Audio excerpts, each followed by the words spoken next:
Bienvenue sur Tempo Foot Anglais, le nouveau podcast francophone qui parle de la Première Ligue. Match fantastique entre Arsenal et Man U avec une victoire des Red Devils sur 2 bijoux. On parlera aussi de Chelsea, West Ham et de Liverpool dans un week-end de fou, dans le débrief de la 23e journée.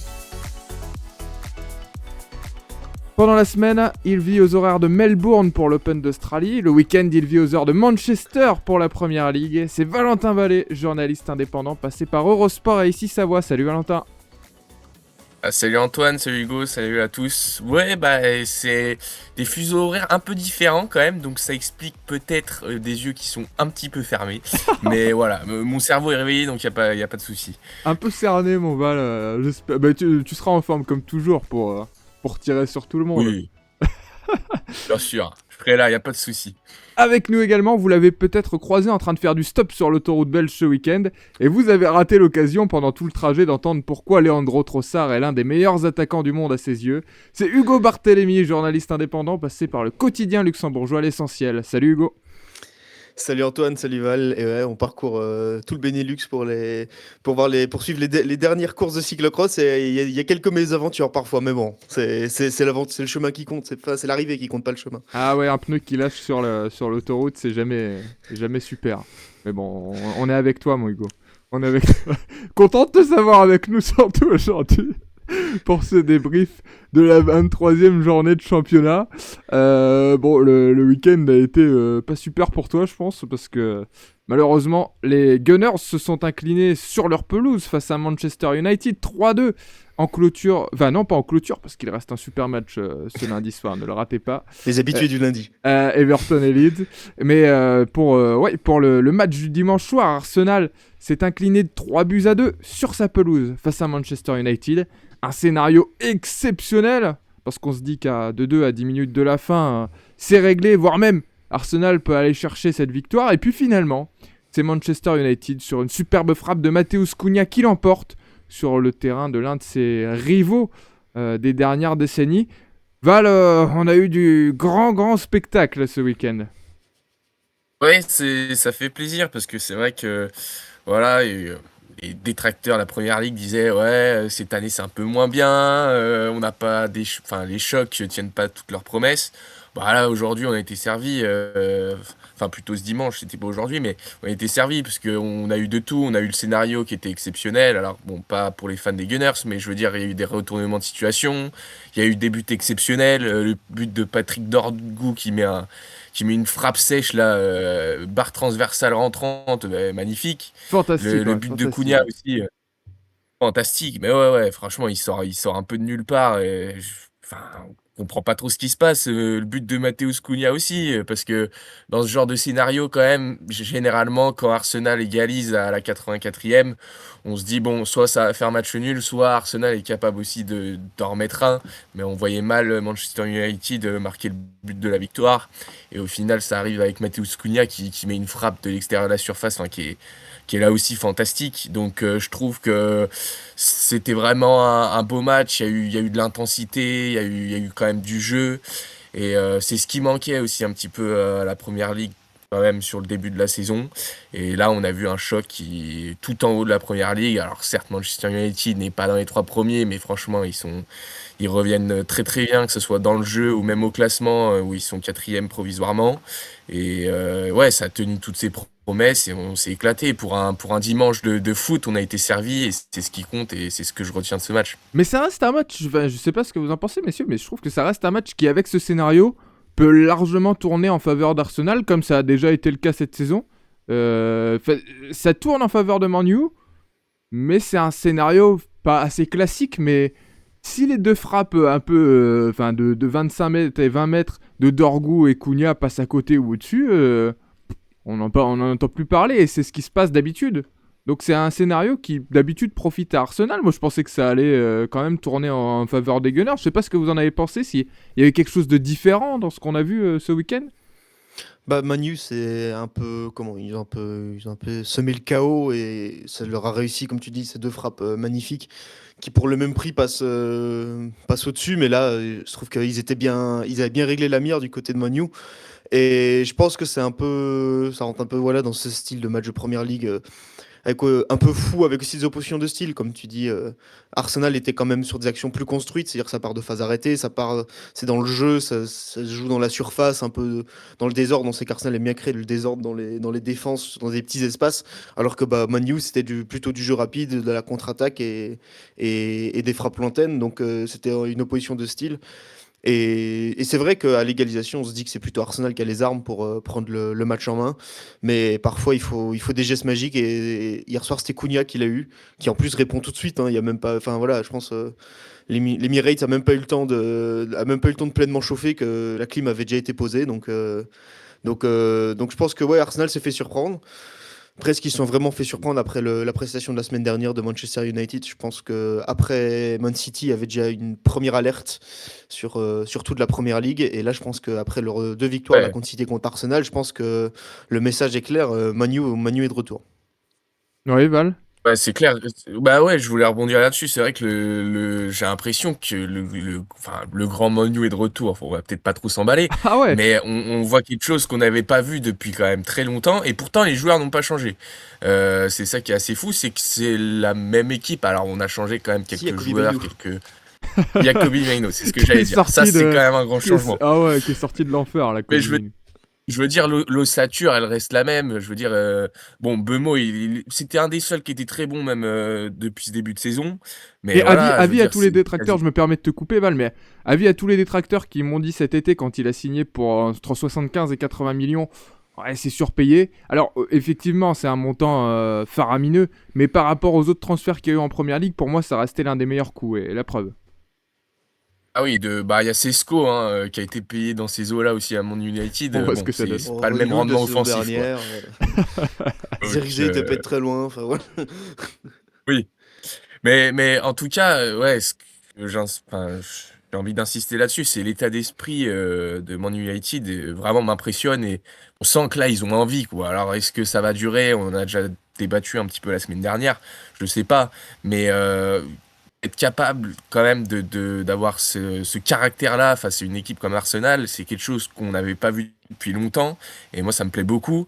Et c'est ce que fait aussi Carrick, je pense qu'il a insufflé un petit peu une nouvelle énergie et ça se répercute sur tous ces joueurs qui deviennent bah, tous meilleurs en fait j'ai l'impression. Il y a des joueurs qui tenaient la baraque comme Bemo, mais je veux dire, voilà, Dorgu, on ne le voyait pas à un niveau tel. En défense, c'est quand même très costaud. Lamens aussi a fait un match exceptionnel dans Ah ses ouais. buts. Donc, franchement, très très impressionné de l'état d'esprit en règle générale de Manchester United. Et je suis curieux de voir si ça va durer, mais en tout cas, oui, je suis assez séduit là par ce qu'ils nous ont proposé ces derniers matchs. Il y a eu cette incroyable parade de Senne Lamens, ce tout début de match à bout portant, et puis pas que, il a été aussi un vrai patron dans les buts. Je sais que Hugo, tu m'en as souvent vanté ses qualités. Ça Euh, fait. Moi, je sais qu'il a quand même été pas mal critiqué, mais ben, même là, sur le papier, il prend deux buts. Mais je pense il y a eu un passage compliqué pour Manu où sans Senne c'est pas.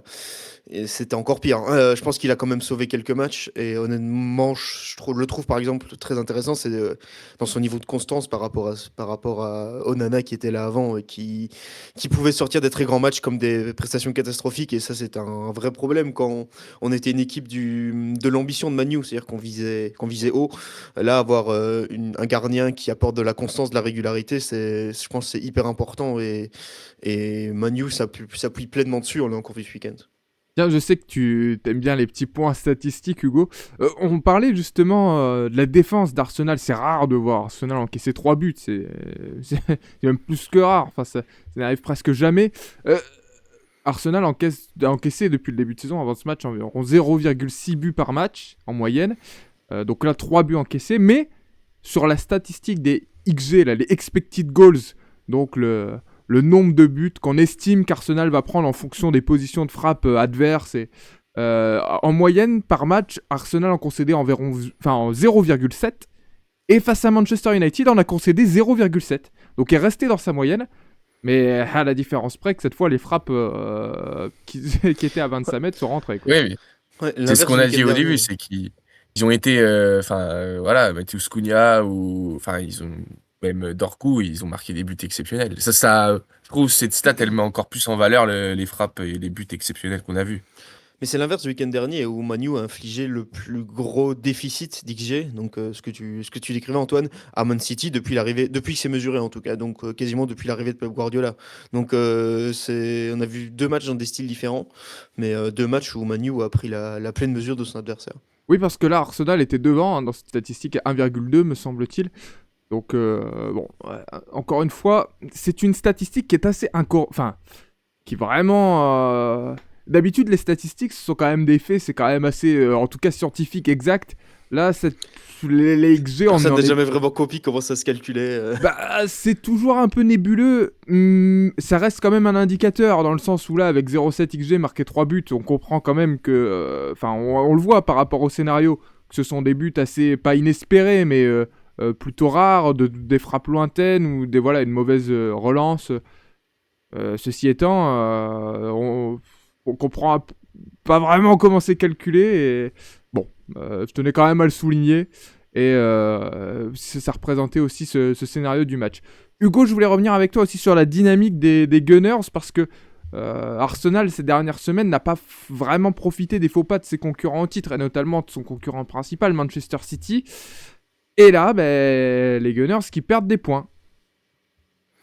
Ouais, c'est plutôt dommage parce que autant il y avait eu cet accro face à Liverpool et face à Forest, mais on se disait que Arsenal avait réussi à se relancer en Cup, en Coupe de la Ligue face à Chelsea, en allant gagner en battant Chelsea, en allant gagner à Giuseppe Meazza face à l'Inter de Milan. On se disait que voilà, Arsenal remettait la marche en avant.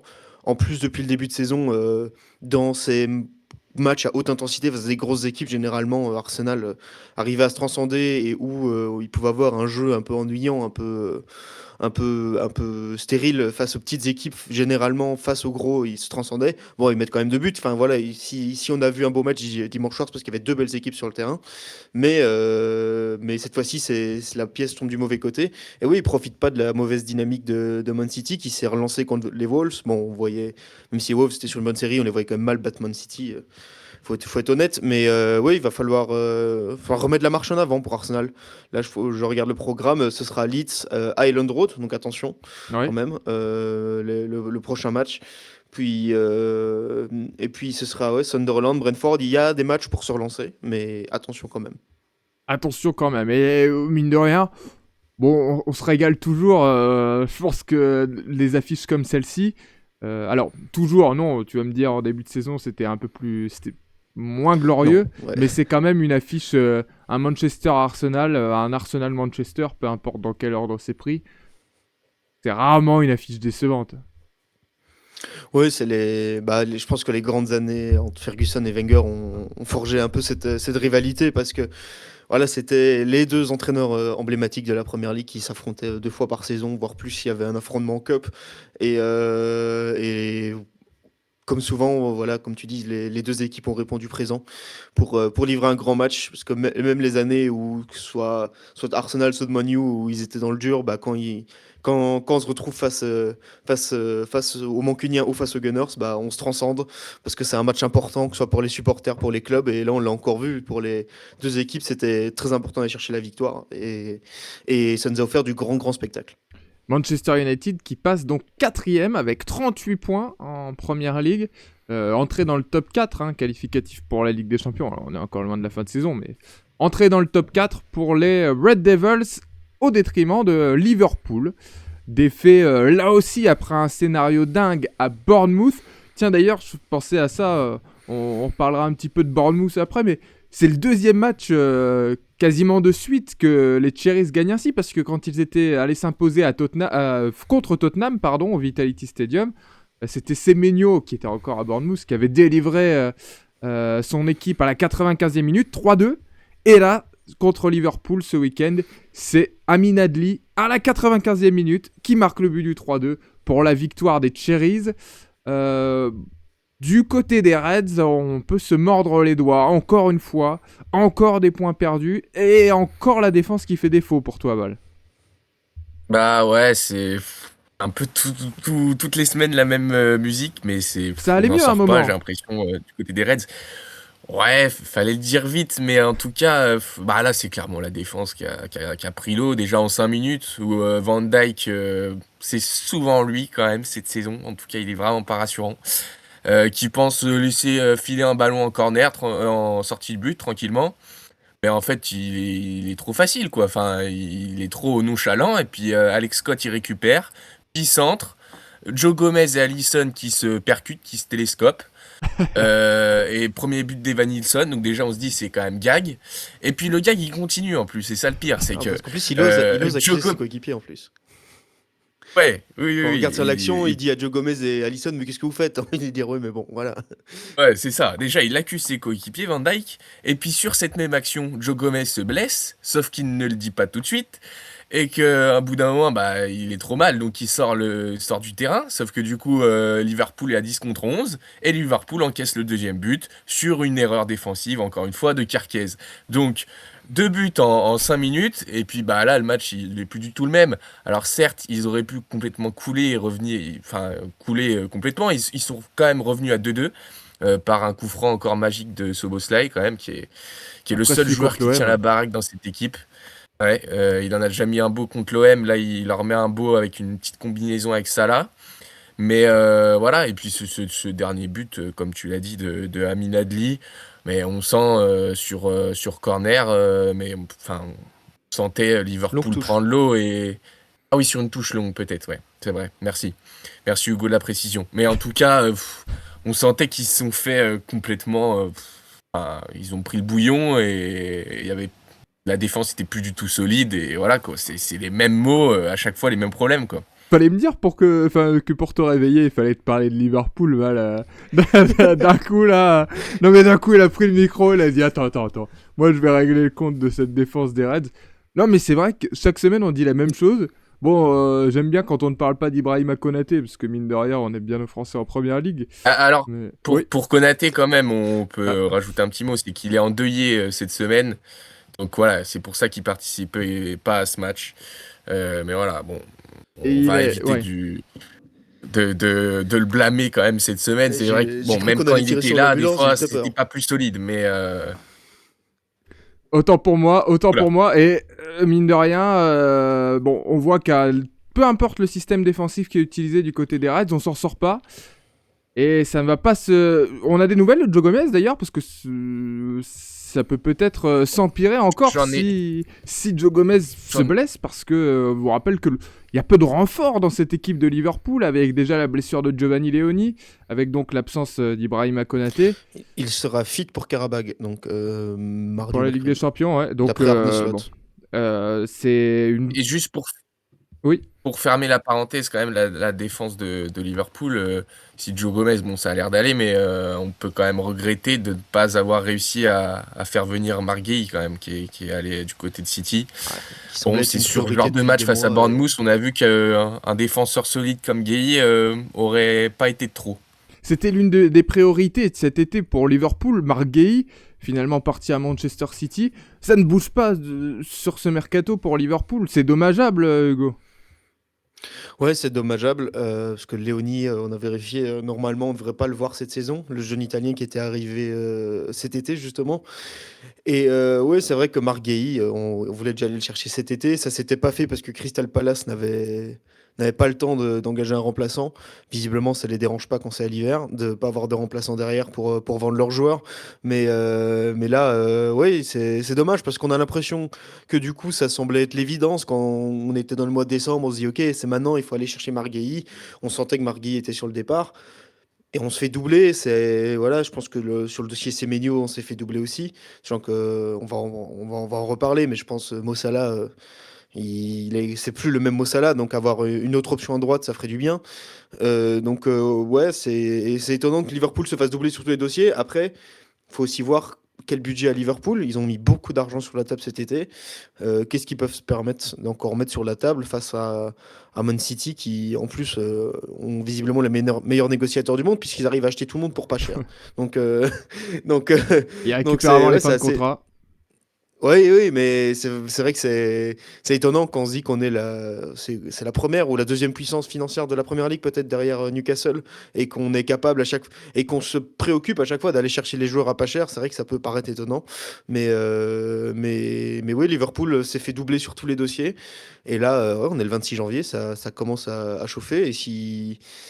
Et s'il y a pas de renfort d'ici le 31 au soir, je pense que ça va être compliqué de finir la saison pour Liverpool en espérant un titre, que ce soit ils sont encore dans la course en Ligue des Champions, en Première Ligue du coup et en Cup, il me semble en FA Cup ils y Ouais, sont en FA encore, Cup, ouais. mais c'est tout. Mm. Mais Mais ça me semble quand même compliqué. sur le dossier Salah, parce que nous en avons largement parlé en fin d'année 2025 d'ailleurs, Mohamed Salah, alors, au de retour de la CAN, le scénario n'a pas été idyllique pour Mohamed Salah à la CAN, encore des faits. Euh, Pas de confiance. Déjà, il n'y avait pas de confiance en partant de Liverpool. Ces 2 premiers matchs depuis le retour de la CAN n'ont pas été bons. Qu'est-ce qu'il faut faire? Est-ce qu'il faut doubler son poste? Est-ce qu'il faut... A priori, il n'est pas censé partir cet hiver. A priori. Mais est-ce que... Je déteste dire ça parce que j'ai l'impression de manquer de respect à quand même une légende à la fois de ce club et à la fois de la Première Ligue, Mo Salah, et du football africain. Mais est-ce que ce n'est pas devenu un poids pour Liverpool dans sa nouvelle version? Si, peut-être parce que. Mais c'est encore plus un poids parce que son poste n'est pas réellement doublé. Alors c'est Szoboszlai qui vient faire les pompiers de service quand c'est pas Salah qui joue. Ouais, mais Mais le Szoboszlai, problème, il c'est fait les qu'en. pompiers de service arrière droit, Et ailier j'allais dire, le problème, c'est droit. en milieu de match, on lui demande d'aller jouer arrière droit, on lui demande d'aller jouer au milieu. Enfin voilà. Donc il n'y a pas d'autre vrai latéral. J'ai parlé de Semenyo avant, qui aurait été une belle piste. Mais c'est vrai que du coup, ça paraît compliqué parce que. Il ne devrait pas partir cet hiver, mais même admettons qu'il parte maintenant, on fait jouer qui? Donc c'est sûr qu'il faudra du renfort, que ce soit dès cet hiver ou cet été. Mais oui, je pense que Liverpool doit s'atteler à trouver un remplaçant à Mo Salah, parce que pour moi, ça commence à paraître inévitable qu'il parte cet hiver, parce que c'est déjà dommage qu'il puisse pas partir sur une belle note. S'il était parti la saison dernière, qu'il serait parti sur un titre, ça aurait été plus beau. Mais je pense qu'il s'imaginait pas, et personne ne s'imaginait que cette saison se passerait si mal. Et quand on voit que maintenant, enfin voilà, les rumeurs parlent soit du championnat turc, soit du championnat saoudien. Salah se rapproche quand même plutôt de la fin de sa carrière, avec quand même du coup dans ces 2 championnats encore quelques défis, surtout en championnat turc où il pourrait continuer à jouer l'Europe. Mais je pense que ouais, le Liverpool doit se préparer à trouver un remplaçant à Mo Salah, à voir s'il est déjà à Liverpool ou s'il va falloir débourser quelques millions pour s'attacher les services d'un ailier, Ouais, d'un ailier droit. en ailier, il y a qui? Il y a juste Chiesa qui peut dépanner, mais Chiesa, on voit, il est pas non plus au niveau depuis ce début de saison. Et Ah, il joue pas. d'ailleurs, il joue pas, mais quand il joue, est-ce que il a eu quand même 2-3 occasions de jouer quand Salah était un peu mis de côté début décembre par Arne Slot, et il a pas saisi non plus sa chance pour réellement s'illustrer et devenir obtenir cette place de titulaire. Donc ça me semble compliqué de remplacer Salah par Chiesa, et Chiesa aussi est plus ou moins annoncé sur le départ d'ailleurs. Donc ouais, c'est clair qu'au niveau mercato va falloir faire quelque chose, ouais, pour Liverpool. Peut-être Ça, sur... parce que ça penche quand même très à gauche, hein. Gakpo, même Wirtz qui peut jouer à gauche, le jeune Ngomua c'est aussi à gauche. Enfin, ça manque d'épaisseur à droite, hein.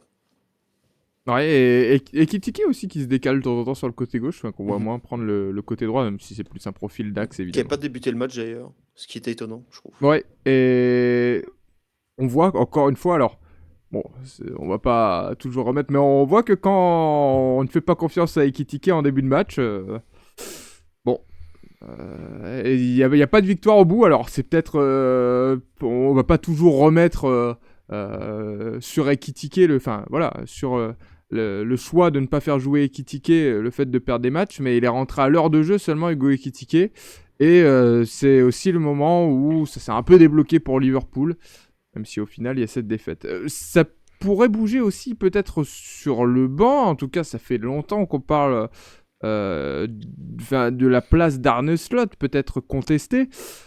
Il y a des rumeurs, Valentin, sur le banc de ces Reds.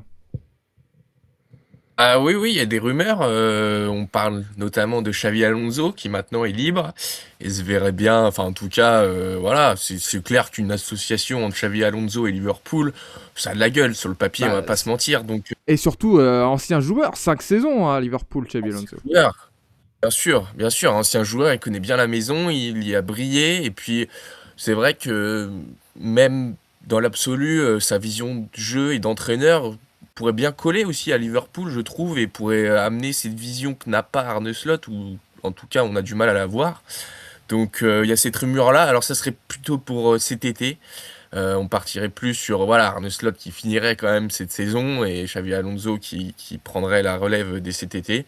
Bon, à voir est-ce que ça se fera pas, je sais pas, mais en tout cas, pour les deux parties, hein, je trouve que pour Xavi Alonso, c'est un super challenge, et pour Liverpool, c'est une aubaine de voir finalement Xavi Alonso virer du Real, donc pourquoi pas tenter le coup, hein. Enfin, en tout cas, franchement, ça serait une belle option pour Liverpool. C'est le quotidien En plus, espagnol si je peux, As qui en parle dans ses colonnes. Oui, Hugo. Juste si je peux ajouter enfin, deux, trois petits éléments, c'est que comment il y avait une clause dans le contrat de Xabi Alonso au Real qui disait que s'il était limogé dans sa première saison, l'indemnité de départ n'était, enfin, il lui paye que sa première saison, donc en gros, il est payé jusqu'à la fin de cette saison, quoi. Après, donc après, il lui refaudra un contrat forcément.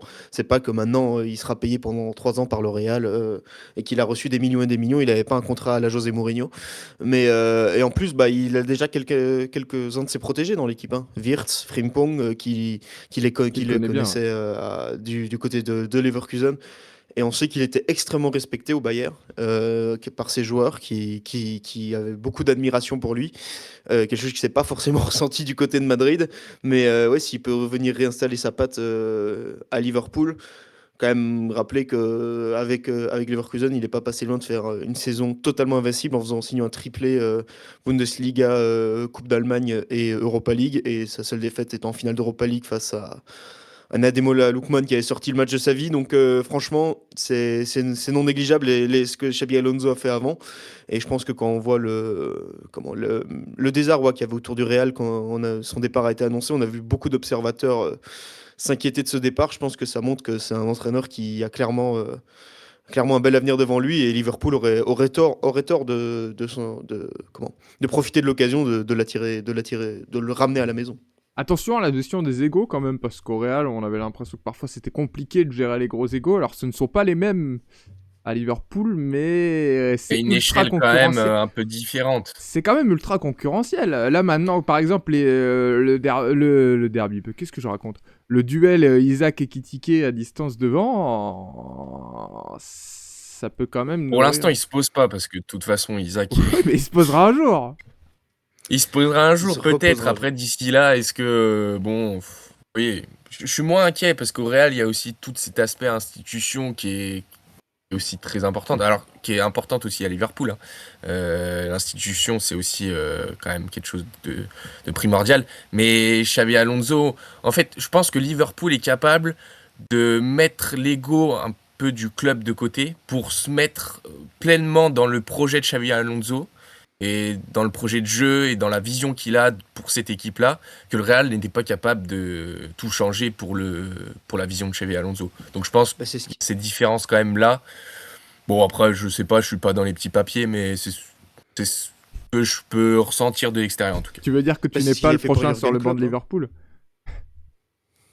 Eh non, malheureusement, j'ai pas été appelé. Je suis déçu hein, quand même. Je regarde mon téléphone et tout, toutes les 5 minutes, mais je suis pas appelé, c'est Non, mais c'est désastreux. comme ce qu'ils avaient fait pour Jürgen Klopp, c'est que Jürgen Klopp, ils lui ont quand même donné les clés du camion.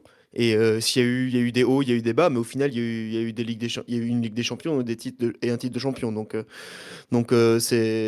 je pense que c'est ce qu'il voulait faire avec Arne Slot. Il s'est rendu compte que c'était peut-être pas l'homme de la situation pour construire maintenant sur la durée. Mais je tiens qu'on l'avait évoqué quand on parlait des changements d'entraîneur à Chelsea, que la Première Ligue fait souvent est souvent à l'avantage des entraîneurs qui construisent des dynasties. Enfin, ça s'est vérifié à Arsenal, à Manchester United, à Man City maintenant avec Guardiola, à Liverpool avec Klopp. Donc je pense que oui, si Xabi Alonso arrive dans un projet où il se dit qu'il a envie de rester 10 ans sur le banc, ça semble être la bonne solution. Bon, quoi qu'il en soit, défaite pour Liverpool. Liverpool qui n'avait plus perdu depuis le 26 novembre, toute compétition confondue. Bah, Après, oui, c'est une statistique, voilà, à prendre avec des pincettes, hein, parce que quand on je l'ai regarde le lu dans le détail des compte matchs. rendu d'Eurosport ce week-end, signé Valentin Vallée. Ah, merci pour la passe D. Non, mais ouais, il y a eu énormément de matchs nuls du côté de Liverpool. Ils ont toujours pas gagné, hein, cette année en Première Ligue. Ils avaient En enchaîné 4 matchs 2026, hein. nuls à une défaite. Ouais, ils ont toujours Ah, pas gagné en Première Ligue.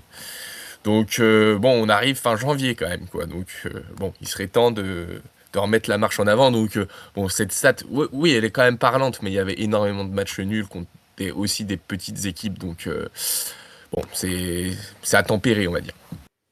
donc défaite sur le terrain de Bournemouth. Hugo, un petit mot sur Bournemouth avant de passer à la suite. 7 points sur 9 possibles en première ligue, là, sur les 3 derniers matchs. Les Cherries digèrent plutôt bien. Alors, il y avait un match avec Antoine Semenyo, le dernier contre Tottenham. Mais les Cherries digèrent plutôt bien son départ, finalement. Ouais, c'est vrai qu'on avait un peu peur parce qu'avant justement ce match où Semenyo marque pour son en guise de revoir au Vitality Stadium, cette victoire face à Tottenham, ils restaient sur une très mauvaise série, Bournemouth. Et là, on disait qu'avec le départ de Semenyo, ça allait peut-être être compliqué, mais ils ont un peu retrouvé le jeu qui faisait un peu leurs caractéristiques en début de saison. On avait parlé des remplaçants au poste de Semenyo. On avait notamment parlé d'Amin Adli qui a réussi à être décisif ce week-end. Le Marocain, lui aussi passé par Leverkusen, on en parlait justement avant. Et je pense que ouais, là, ils ont réussi à retrouver un peu un second souffle. Je trouve que Senesi commence vraiment à s'installer dans la défense centrale, vraiment en patron.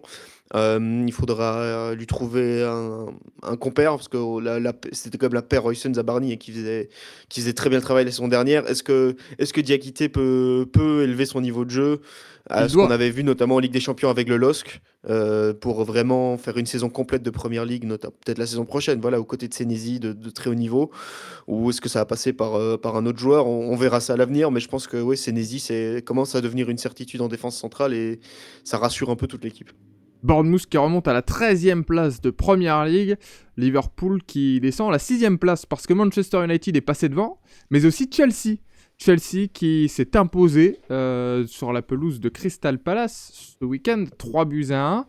Une victoire plutôt tranquille pour les Blues, Val.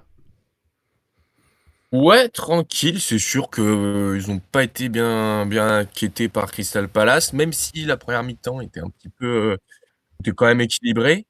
Mais voilà, ils ont réussi à trouver la faille, en fin de première période et puis ils sont très vite envolés 3-0. En plus à 11 contre 10, à 20 minutes de la fin. Enfin, Chelsea n'a pas du tout tremblé, mais ce que je retiens quand même de ce match, c'est pas tant la facilité de Chelsea, c'est vraiment le fait que Crystal Palace a offert le match, à Chelsea sur un plateau. Et j'aime pas taper sur les joueurs, mais il y a quand même, Surtout sur les joueurs français. en plus sur les joueurs français, mais c'est vrai qu'il y a le jeune Canvo, jeune défenseur de 19 ans, du côté des Eagles, qui a qui est coupable quasiment sur les 3 buts en fait de Chelsea. Parce que le premier but, bon, il est mis sous pression, passe en retrait, mais en fait ça se transforme en passe D pour Estevao qui est lancé en profondeur et qui finit l'action, très très bien, enfin en étant chirurgical. Le deuxième but, c'est un superbe 1-2 entre Estevao et João Pedro. Mais en fait, João Pedro aurait pu être hors jeu, sauf que bah, il est pas hors jeu parce que Canvo il couvre et il devrait pas couvrir autant.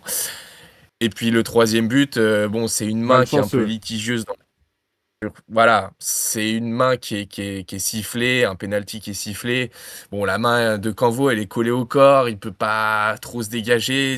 Bon, c'est un petit peu litigieux, mais toujours est-il qu'il y a penalty, que Fernandez, il met le but du 3-0, et à partir de ce moment-là, bah, voilà, Crystal Palace a dit adieu à tous ses espoirs de faire quelque chose dans cette rencontre. Donc, bien sûr, Chelsea a été solide, mais bon, en première mi-temps, il y avait pas toutes ces erreurs-là. On voyait quand même sur le terrain, au milieu de terrain, c'était quand même un peu plus équilibré. Donc, je trouve que l'enseignement, il n'est pas à retenir du côté de Chelsea, c'est surtout à retenir du côté de Crystal Palace et de la mauvaise passe et de la spirale catastrophique qu'il traverse en ce moment. Et c'est quand même inquiétant.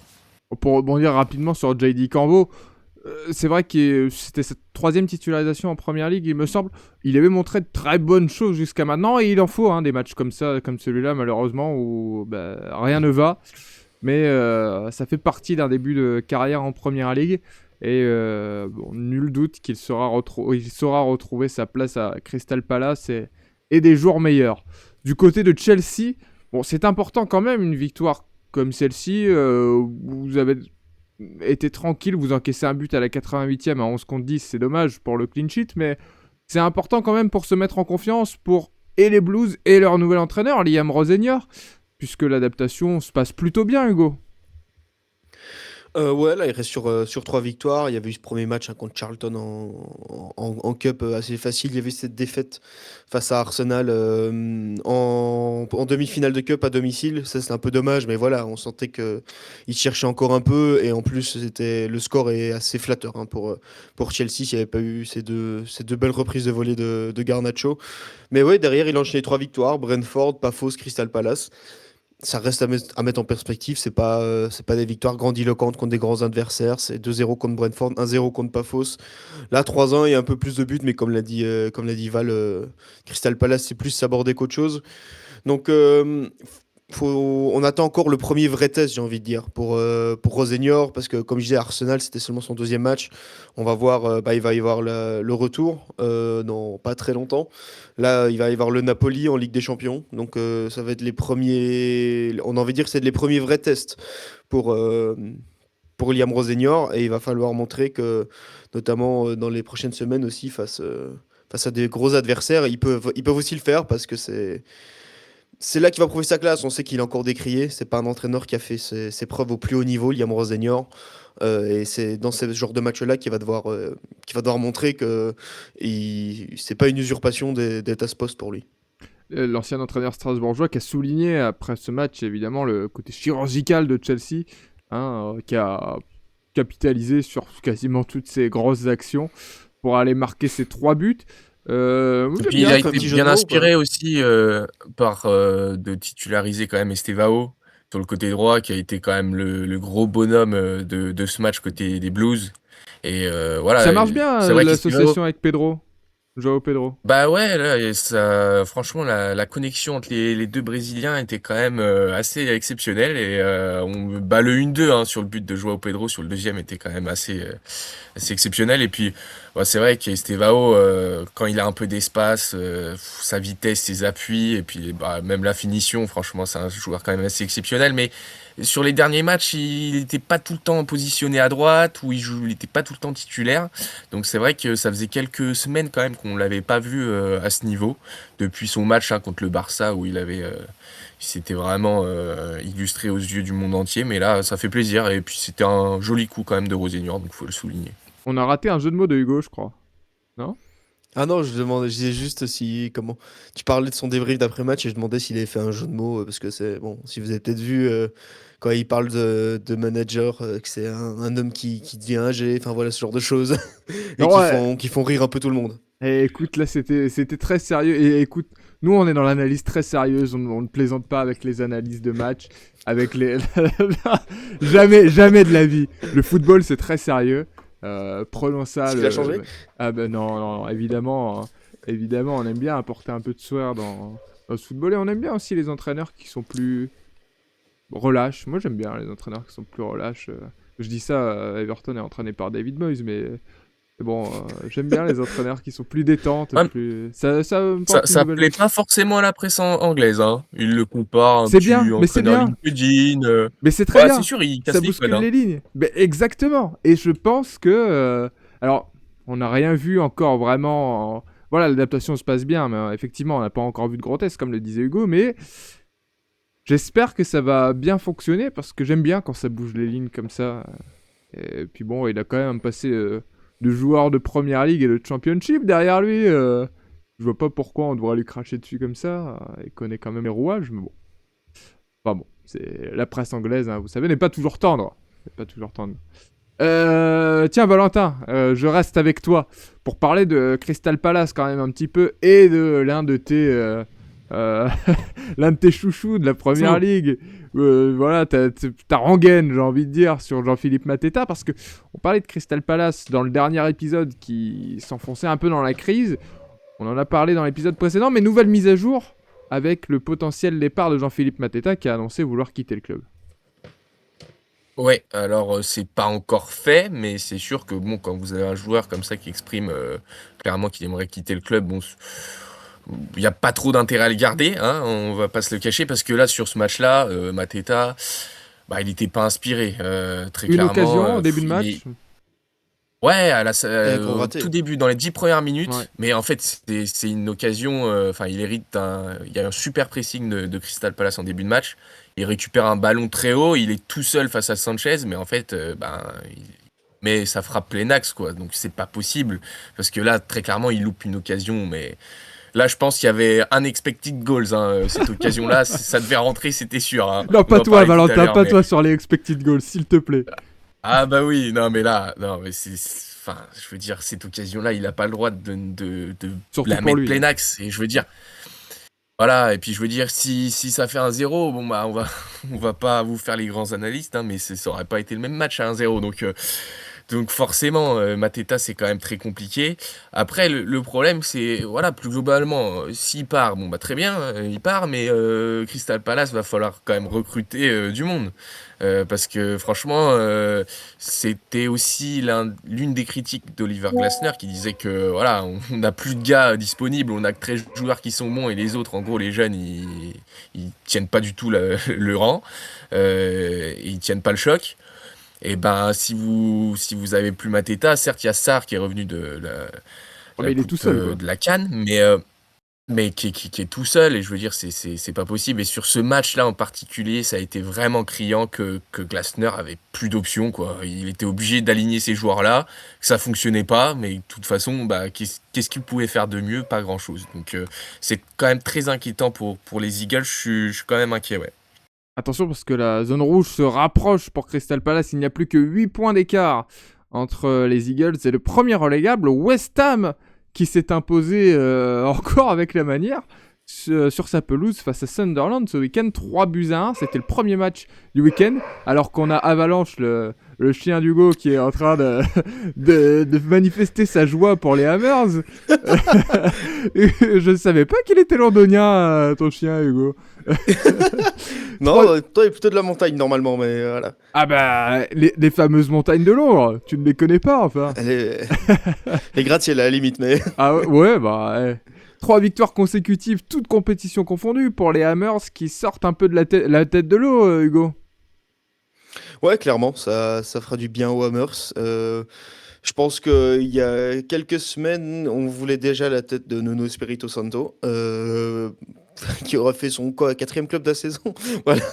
Non, on veut pas qu'il Non, mais parte. voilà, j'exagère, j'exagère, mais ouais, là, ils se sont remis sur une bonne dynamique. Après une victoire contre QPR en Cup, ils avaient réussi à battre Tottenham. Là, ils vont battre Sunderland, et c'est 2 fois de manière convaincante. C'est ça aussi qu'il faut préciser, c'est qu'il y a la forme, mais il y a la manière, surtout, d'aller gagner ces matchs. Donc ouais, ils sont à 5 points du premier non relégable que sont Forest et Leeds. Attention quand même pour ces deux-là, et aussi pour Crystal Palace et Tottenham qui sont à 28 points. Attention, c'est pas Ça arrive encore vite. le danger n'est pas immédiat, mais West Ham montre qu'ils n'ont pas l'intention de se laisser faire. Il avait déjà montré en étant plutôt actif sur le mercato cet hiver. Ça n'a pas encore payé ses fruits, mais par contre, on a l'impression que toute l'équipe a élevé son niveau de jeu, et qu'ils ont décidé qu'ils allaient pas descendre en baissant les armes aussitôt. Il y a de l'envie quand on voit déjà ce coup de casque de Chrysense Somerville à 1m74 qui va 3 mètres plus haut que tout le monde pour mettre un énorme coup de casque dans la surface, très athlétique, le néerlandais, et surtout ce boulet de canon de Matheus Fernandes à la 42e minute de jeu. On a parlé de celui de Dorgu tout à l'heure, mais celui-ci aussi, il vaut une place dans ce débrief parce que magnifique frappe de Matheus Fernandes à un bon 25 mètres, hein, le Portugais, qui a failli décocher le doublé aussi spectaculaire à toute fin de match, 92e minute, frappe sur la barre, exceptionnel Matheus Fernandes, et ça symbolise de l'envie d'aller se maintenir, d'aller chercher des résultats et de se battre jusqu'au bout, parce qu'il reste beaucoup de temps. Et Valentin, la réussite de West Ham passe par cette envie, mais aussi par un grand Jarrod Bowen, le meneur de cette équipe. Bah oui, c'est très clairement, Lopier, c'est celui qui a le plus de talent, j'ai envie de dire, dans cette équipe de West Ham, qui a ce petit côté, voilà, un petit brin de génie en lui. Et Un puis, grand. un grand, voilà, pour ton plus grand plaisir, Antoine, c'est un grand génie, voilà. Le petit génie par la taille est anglais, mais grand par le talent. Et puis, quand même, il a marqué l'histoire de West Ham aussi ce week-end, parce qu'il est devenu le joueur le plus décisif dans l'histoire de West Ham en Première Ligue, parce qu'il est impliqué sur 103 buts de West Ham, donc 63 buts et 40 passes D. Et il dépasse Antonio, qui était à 101 contributions sur des buts. Donc voilà, quand même, ça prouve que Bowen, bon, c'est un cadre, ça on le savait, mais en plus, il rentre dans l'histoire de West Ham. Et puis, voilà, encore un but, une passe D sur ce match-là. Généralement, quand il marque ou quand il met une passe D, ça aide bien West Ham et West Ham arrive à gagner ses matchs. Donc voilà, c'est sûr que Jarrod Bowen va falloir qu'il soit performant pour que West Ham se maintienne, mais moi j'y crois. Et puis en plus, il a en ligne de mire une éventuelle sélection pour la Coupe du Monde quand même cet été. Donc s'il veut Ça être va se battre sélectionné, il va devant. falloir qu'il fasse de grands matchs, ouais. La concurrence va être très très rude. C'est pas gagné d'avance, mais donc voilà, il a pas le choix. Il va falloir qu'il fasse des matchs énormes et qu'il soit régulier. Et c'est tout bénef pour West Ham. Donc moi je mettrais une petite pièce quand même sur West Ham et sur le maintien ouais, de West Ham. Tiens, on va se poser la question, j'ai juste sur Jarrod Bowen, parce que Valentin, tu découvres mon amour peut-être pour ce joueur. Hugo, ça fait quelques temps que je te bassine avec ça. Quelque chose tiens, que j'ai retenu ce week-end, c'est justement sur sa passe décisive pour Crysencio Somerville. J'ai l'habitude de dire que les gauchers n'ont souvent pas de pied droit. Eh bien, ce centre du pied droit de Jarrod Bowen en débordant parfaitement sur la tête de Crysencio Somerville montre qu'il a deux pieds, Jarrod Bowen, ou en tout cas sur cette action, parce que son pied gauche soyeux, et là le pied droit qui a bien fonctionné, et donc qui a permis d'ouvrir le score pour les Hammers. Alors, parlons-en, Hugo, ça se maintient West Ham ou pas alors? Comme ça, Dur de dire oui ouais, je t'envoie les pieds dans le plat. Non, comme ça. oui, non, mais dur de donner une réponse définitive, mais on a presque envie de dire oui déjà parce qu'on n'a pas envie de voir West Ham en Championship, soyons honnêtes. C'est un club qui, ça fait très longtemps, c'est un des clubs qui a la plus longue longévité en Première Ligue actuellement. Derrière Everton. Mais ouais, et surtout Arsenal qui n'est jamais descendu. Mais Everton n'est jamais descendu non plus, alors... il me semblait qu'il y avait. Combien, Mea 1882, je crois, attends. Mais à culpa sur. Il me semblait qu'Arsenal était la dernière équipe d'Angleterre à n'être jamais descendue. Mais non, sinon, c'est sûr que on a envie de voir West Ham se maintenir pour son équipe, aussi pour ses fans, pour toutes les histoires qu'on a vues. Voilà, on se souvient tous des passages de Dimitri Payet, par exemple, même Declan Rice qui a éclos là-bas. Enfin, il y a énormément d'excellents joueurs qui sont passés par West Ham. Et ça va être dur, parce qu'on le disait, devant eux, il va falloir rattraper ou Nottingham Forest ou Leeds. On le disait, Leeds c'est quand même sur Ou une assez bonne Palace. dynamique là depuis. Ou Crystal Palace, attention, il va falloir voir. Mais d'abord sur Leeds et Nottingham, on le disait, Leeds semble être quand même sur une dynamique assez efficace pour se maintenir. Ils semblent avoir le bon tempo. Là pour l'instant il y a 5 points, mais il faut rappeler qu'eux ils jouent seulement ce soir, ils ont un match de retard. Pour Nottingham, pourquoi pas, même s'ils ont pris des points importants ce week-end, les Tricky Trees, mais ça peut être la victime idéale, ou Crystal Palace, comme le disait Valentin, qui eux ont 8 points d'avance à vérifier, Oui, mais, 8 points, ouais, c'est ça. mais ouais, 8 points d'avance, mais en tout cas, qui semblent être en dégringolade totale. Il y a encore quelques semaines, on se demandait s'ils jouaient l'Europe, là c'est sûr qu'ils vont jouer le maintien, et attention à ne pas voir West Ham revenir dans le rétro trop vite et assurer sa fin de saison pour Crystal Palace. Parce que je pense que West Ham, jusqu'au dernier match, ils donneront tout. Ils l'ont montré. Ils ont retrouvé l'envie. On parlait de Somerville. Je trouve qu'il était décevant depuis le début de saison. Là, depuis 2 matchs, il est excellent. Donc, ouais, attention. Et c'est jouable, mais c'est loin d'être gagné en tout cas pour West Ham. Toi, t'y crois, Valentin, j'ai vu? Ouais, je vais rester sur ma position. J'y crois aussi. Enfin, j'y crois parce que Bah, voilà, c'est sûr que les dynamiques peuvent s'inverser. Il reste encore beaucoup de matchs. Mais West Ham, je trouve quand même par moment, même au début de saison, ils étaient capables de produire quand même un foot qui était quand même plutôt convaincant, qui était cohérent, mais ils étaient souvent mal payés. Et bon, bah, il y a eu des moments aussi un peu plus de difficulté, hein, où Areola a aussi bien sauvé West Ham. Mais je trouve que c'est aussi ça, se maintenir. Il faut un grand gardien, il faut des joueurs qui sortent un peu du lot. Ils l'ont avec Bowen, ils l'ont. Voilà, donc je vois quand même West Ham s'en sortir. Et c'est surtout là en ce moment, Palace, on en a parlé, mais qui m'inquiète beaucoup. Donc si j'ai un petit pronostic à faire là en, en ce lundi 26 janvier, bah, je dirais West Ham se maintient et Palace descend. Voilà, Waouh. malheureusement. Ah ouais, mais là, on se mouille, on n'a pas peur. On Ah bah, on ressortira m'a demandé de me évidemment. mouiller. Moi, On je ressortira joue ce pas clip petit quand bras, hein. Palace sera européen à la fin de saison. Non, Quand ils y auront a peu gagné de la chance. Conference League. Ah ouais, bon, il y a peu de chance quand même, mais Oh, sait-on jamais. attention. Ouais, sait-on jamais. Surtout en Conférence Qui se League. souvient de Wigan en Coupe d'Europe alors qu'ils étaient en deuxième division? Oui, mais enfin là, c'est quand même Ils avaient le battu Man City momentum en est finale de différent. Cup. Le Ouais. momentum est différent. Tiens, pour revenir simplement sur la petite statistique dont on parlait, Hugo, pardon de t'avoir contredit sur le fait qu'Arsenal n'ait jamais quitté la première ligue. Enfin, en tout cas, l'équipe qui a enchaîné le plus de saisons consécutives en première division, puisque Everton est descendu 4 saisons.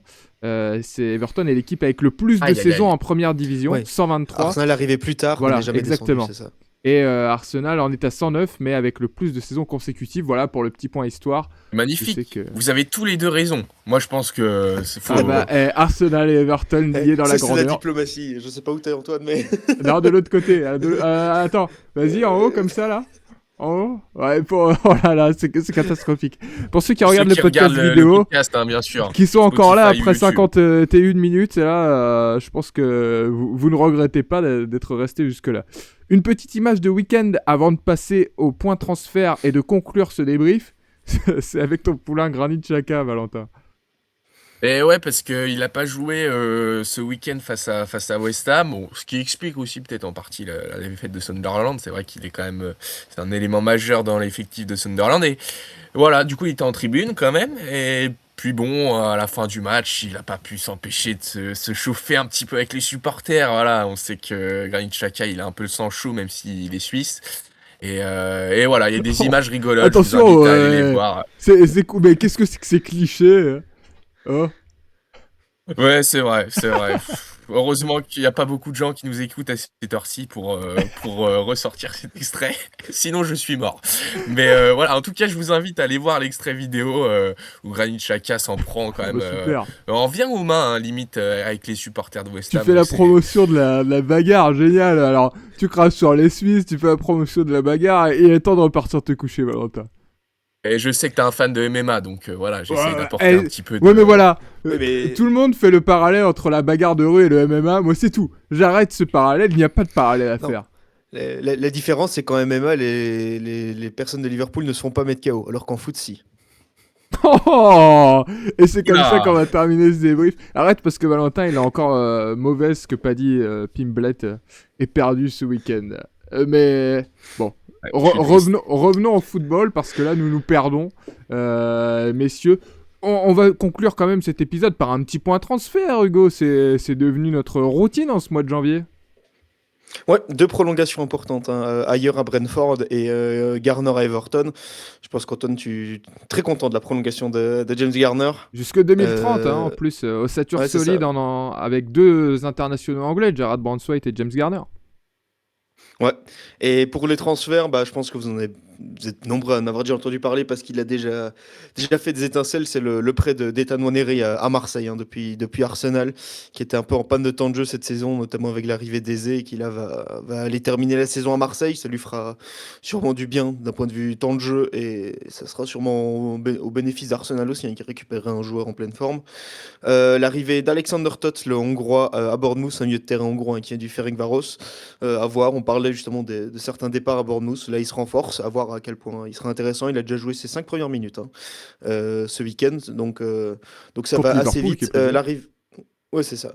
L'arrivée de Lorenzo Luca en prêt payant avec option d'achat depuis Naples à Nottingham Forest. Là aussi intéressant, en attaquant. On sait que Chris Wood n'est toujours pas revenu de blessure et Igor Jesus n'est pas la grande satisfaction de la saison, en tout cas du côté de Nottingham. Et Et autre départ à Nancy. Lorenzo Luca, Ouais, vas-y. simplement sur Lorenzo Luca, qui était arrivé quand même cet été pour 35 millions d'euros au Napoli, Oui, qui c'est ne vrai. joue pas derrière Højlund et qui ne devra encore moins jouer quand Lukaku sera de Lukaku retour va de revenir. blessure. Et qui est arrivé pour un prêt payant à hauteur de 40 millions d'euros, enfin option d'achat à 40 millions d'euros du côté de Nottingham. C'est ça. Le prêt à 1,5 million, il me semble. Et du coup, on repart côté italien avec Jack Harrison qui prend la direction de la Fiorentina. L'une des 5 sœurs du foot italien qui est en grande difficulté. Ils sont en train de se sortir de la zone rouge petit à petit, ils y sont toujours. Mais voilà, Jack Harrison qui part pour 10 millions en Italie. Transfert assez étonnant, on l'avait jamais vu hors d'Angleterre, si ce n'est pour un passage aux États-Unis. Tu le notifiais, Antoine, avant l'émission quand on la préparait. Bah, il a été donc formé, c'est- a fini sa formation aux États-Unis. Ouais, c'est ça, il a fini sa formation aux États-Unis, mais à voir du coup comment il va réussir à se développer du côté de l'Italie. C'est un joueur quand même assez marquant de la première ligue, hein, passé par Leeds, Everton, qui aura plusieurs fois fait des étincelles, mais qui n'a jamais réellement su s'imposer en tant que titulaire en première ligue et qui là prend la direction de la Fiorentina. Voilà, merci Hugo pour ce petit point. Sur cette 23e journée, on n'en a pas parlé, mais il y a eu les victoires de Manchester City 2-0 contre Wolverhampton, victoire de Newcastle 2-0 à Aston Villa, Nottingham aussi donc qui s'est Non, imposé 2-0. l'inverse. J'ai dit quoi? Victoire d'Aston Victoire Villa d'Aston Villa, à Newcastle. pardon, autant pour moi. Merci de me reprendre. Victoire d'Aston Villa à Newcastle 2-0. Bah, vous voyez, on dit des bêtises hein, quand... voilà. Victoire de 2-0 aussi de Nottingham à Brentford, cette fois-ci c'est dans le bon ordre. Tottenham qui n'y arrive toujours pas de partout sur la pelouse de Burnley et Fulham s'impose 2-1 contre Brighton. Il reste donc un match pour cette 23e journée. C'est ce soir, ce lundi soir, entre Everton et Leeds United à 21h. Merci messieurs pour ce débrief, ma foi bien complet de cette 23e journée. On se retrouve pour la preview de la 24e journée en espérant cette fois que les pneus d'Hugo ne nous lâchent pas en route. Je croise les doigts. Faites le taf, Pirelli. Non, je ne sais pas si c'est Pirelli, je ne veux pas... C'est pas moi qui conduis ce week-end, donc ce sera pas ma faute. Ah, bon, on y croit. En même temps, c'est pas toi qui gère les pneus aussi. Je veux dire, t'es pas devenu ingénieur chez Ferrari quand même. Ah. Ouais, mais bon, la manière de conduire a un impact sur l'usure des pneumatiques quand même. Attention, il conduit bien notre Hugo national. Bon, merci monsieur en tout cas pour ce débrief de la 23e journée. Passez une bonne semaine. On se retrouve pour la preview de la 24e journée. On va avoir des choses à dire encore pour la 24e journée. Je sais pas si vous avez regardé un petit peu le programme, mais il me plaît bien ce programme de la 24e journée. On en reparlera cette semaine. Merci messieurs. Et puis passez une bonne semaine. À très vite. Salut à tous. Salut. Merci. Ciao, ciao.